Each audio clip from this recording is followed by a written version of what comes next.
ai ông trong xa.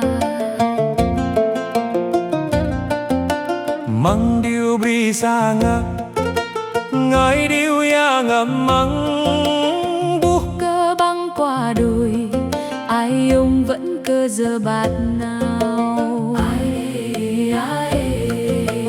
Ngài ngã đại măng mơ tao suy cơ tình tình.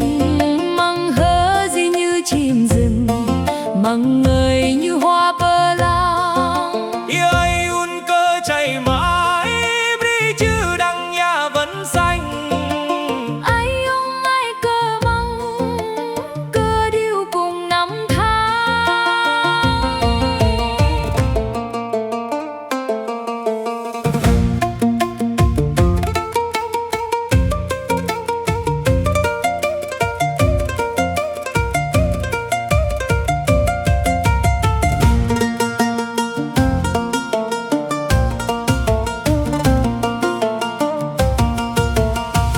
Ai ơi đừng quên, đừng để ai ông lạc đi.